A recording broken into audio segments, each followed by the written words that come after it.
Welcome to the Rising Tide Leadership Podcast, where each week we simplify the complexities of your leadership journey. We hope you enjoy this episode, and we encourage you to download the show notes and follow along. Welcome, everyone, to another episode of the Rising Tide Leadership Podcast, where we aim to give you critical and relevant leadership concepts to help you along your journey. But before we dive in, we would love for you to download those show notes and follow along. I'm Scott, and I'm here with the one who makes this all possible, Dr. Michael David Morales, aka Mo. Mo, how are we doing today? Hey, Scotty. Doing good. It's always good to be talking about leadership. Let's do it. All right. So, Mo, you know that I'm a pretty big cinematic fan, and I finally had the opportunity to watch a great film that's been on my list for quite a while, and it's called The Founder. It's the story of Ray Kroc and how he influenced McDonald's, which is the world-famous restaurant, to become the McDonald's that we know and see today. So Kroc discovers that the McDonald's brothers have created a really first-of-its-kind fast food restaurant. The brothers have figured out how to be extremely efficient while producing good food. The core of the film highlights how Kroc really becomes the catalyst and or kind of like a missing piece that pushes McDonald's into franchising, which in turn inevitably results in the restaurant becoming the mogul that it is today. The McDonald's brothers had a really fascinating vision to create a whole new system for the restaurant, and it was different from really what anybody else was doing at that time. But even with that revolutionary type system in place, the brothers' vision was limited beyond that initial restaurant. When Kroc kind of first steps foot into that restaurant, he recognizes not only how innovative their system was, but really saw what it could become. He recognized that in order to become more, change really had to occur. So Kroc ends up going into partnership with the McDonald's brothers, but the film really kind of emphasizes that battle back and forth between these two mindsets. So that mindset of being open to change, and the opposite of that, the other being resistant to change. And that's really kind of the concept that we're going to end up focusing on today, is developing that change mindset. So Mo, what is kind of that first action step for leaders in developing a change mindset? Yeah. By the way, great opening, great movie. Ray Kroc is he's just a game changer. And if you haven't either seen that movie or read the book about McDonald's, which it's on our top 50, you really need to do that. So when we talk about developing a change mindset, the first thing that you want to do is you want to identify common obstacles to change. And so you may have heard the saying by a Greek philosopher named Heraclitus. And he once said that the only constant in life is change. And even though we don't have a ton of his work, but we only kind of have fragments, I bet a lot of our listeners have heard what has been said by him and others, which is everything changes and nothing remains still. And you cannot step twice into the same stream. And I love that because it gets really deep, right?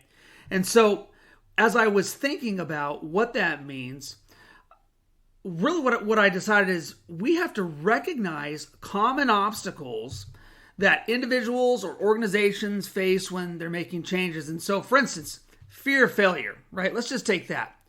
If you focus on the aspect of fear, which is fear of judgment, meaning a lot of people feel what others are going to think about them, or, what if I fail? What if I do something and it doesn't go the right way? They're always worried about, being seen as incompetent, incapable, or, they don't want to be a disappointment to others. None of us want to be a disappointment to others. And so one of my mentors once told me years ago, and this is great, and he was really successful, and he said, Mo, don't worry about what others are thinking about you because they are not thinking about you at all. They're too busy thinking about themselves. So, why should we even care about what people think, right? Yeah, I think you hit it on the head. I think in reality, we shouldn't. So I know that's easy, for me to sit here and say that we shouldn't. But I also recognize how difficult it is to put that into practice. Right. So you constantly tell me to keep this mentality, so much so that I have actually tried to verbalize it in those situations. So I'm not actually yelling at the person that I do not care what they have to say. But at the same time, it's one of those things that whether I mouth it or kind of say it under my breath, just as a reminder, that it can really be sort of that obstacle, but to help myself kind of come and overcome that. Right. So, I mean, if you take it to the next step, there's a resistance to change that a lot of us have, right? And so Les Brown wrote in Live Your Dreams, he said, a young man was walking down the street and he happened to see an old man sitting on his porch. Next to the old man was his dog, who was whining and whimpering. The young man asked the old man, what's wrong with your dog? And the old man said, well, he's lying on a nail. And the young man said, lying on a nail? Well, why doesn't he just get up? And the old man replies to him, well, it's not hurting bad enough. And I think a lot of people are experiencing the comfort of status quo. Even if the current situation it isn't ideal, a lot of people feel it's a lot more comfortable to stay with it because that's familiar. And change can disrupt the familiar patterns that we have or the routines that people have or they've developed over years, and that can be uncomfortable. So I guess the question for our listeners is this: what's the rusty nail in your life? Because when it's bad enough, trust me, you're going to make the change. That's a really great metaphor. So change can definitely be something that is incredibly uncomfortable, pretty much most of the time. As someone who likes being comfortable, so you're constantly reminding me of the growth that I can experience while I'm in that uncomfortability. So what a great insight. So Mo, what is that kind of third obstacle to developing a change mindset? The third obstacle is adapting to new situations. And of course, when you decide to get off the rusty nail, and now you're in a new predicament, right? You're in a new situation. And here's a couple of challenges to consider when you've decided to make that change. And the first is the social challenges.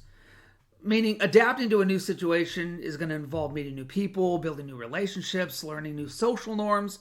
And this can be difficult for people, for instance, who are introverted, shy, they struggle with social anxiety. But if you fall into that category, don't worry, take heart. Two of my greatest mentors are very highly introverted.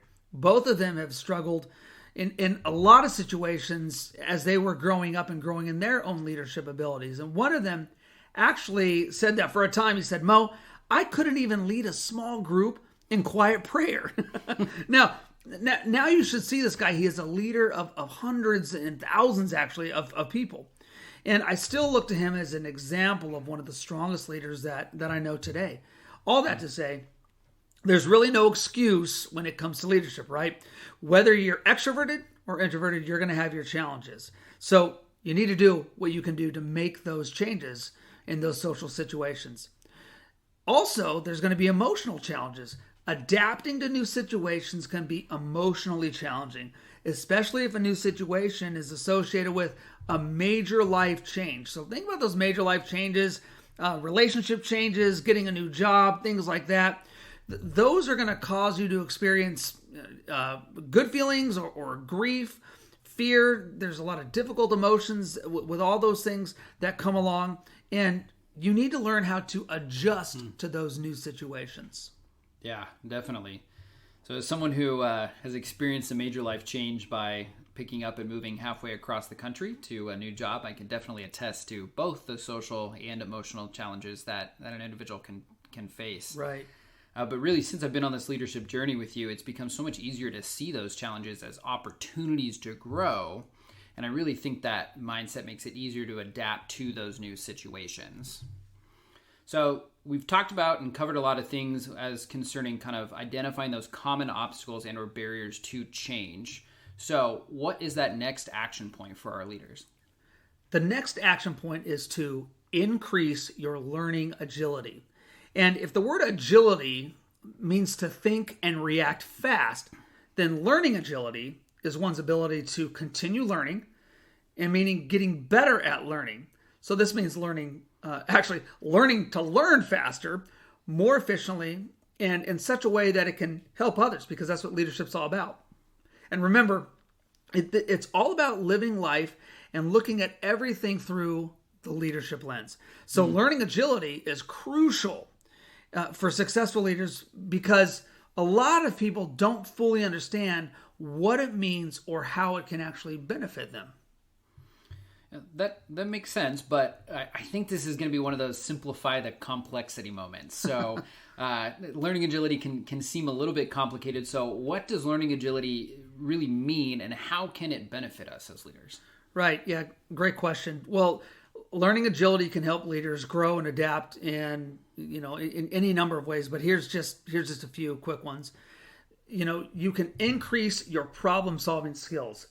That's what leaders do. We are here to solve problems. If there were no problems, there wouldn't be a need for leaders. You would just have a team or an office at work, and everybody just get things done. But that's just not how we are. So we need others who are leading us and who are taking us to the next level, wherever we're at, to help us to be, problem solving. And if we become those problem solvers, it's going to increase our learning agility. Second thing that you can do is improve your ability to collaborate. Do not go it alone. A lot of people think, man, I want to be a rock. I want to be kind of an island. I want to do this all on my own. Do not do that. The best leaders are collaborators, because if you don't have anybody with you on your team, then you're not leading anything, right? And so a third thing might be this: to navigate the complex and uncertain situations. One of my favorite authors says that the higher the uncertainty in a situation, the higher the clarity needs to be. And if you want to navigate complex and uncertain situations, you need to become more clear. And so let's break that down a bit. If we want to increase problem-solving skills, do this. Seek out different situations that are challenging. It's going to take you out of your comfort zone and start to apply those problem-solving skills. And also, to increase problem-solving skills, practice creativity and think outside the box. Okay, whatever you're going to do, think of something else. I mean, this might be as simple as, if you usually take one way home, take another way, right? Don't get on autopilot. Same thing with the way that we do leadership. So what about improving your ability to collaborate? If you want to collaborate better, you have to become a better communicator. Learn how to communicate effectively. Good communication is key to effective collaboration, and you need to learn how to be clear and concise when you tell your ideas to others, because if you want people to listen actively to you, you need to give them perspectives worth hearing, which is going to in turn help you build trust. And once you learn how to build trust, it's going to help you to collaborate more. And so for the third thing, if you want to be better at navigating complex and uncertain situations, just gather information, right? A lot of people say that the more information that you have, the better ability you have to help a situation and help others in that situation. So get that information. But once you have that information and you think you know exactly what you're doing, stop right there, because you got to learn how to be flexible, right? We talked about that in an earlier podcast. Well, uncertain situations cause us to have to increase our flexibility. You have to be open to new ideas, and you have to be willing to change your approach if the one that you're taking is not working the way that you want it to. But lastly, Scott, I'd say this: always stay positive. As leaders, our job is to stay positive in those uncertain situations, because things get stressful. Things get anxious. And when you're anxious and you are stressed out, you better believe that your team is as well. So focus on finding solutions, remain, high spirits, and just, look towards the future. Surround yourself with positive people, and always look to others, your colleagues, your mentors, your friends, for those people to speak into your life and make you better. Yeah, those are some really great action steps. So that last part, that stay positive, it's so easy, I feel like, to sit in the negative. Mm-hmm. It just seems so second nature to sit in that. So yeah, that staying positive one really hits home. So, but with all those notes, it's really a good thing that we have actual show notes for this show. Download the show notes.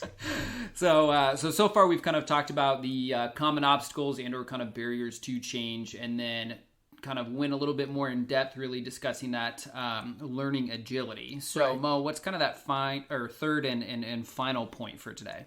Yeah, the third and final point for today is this: implement a change mindset.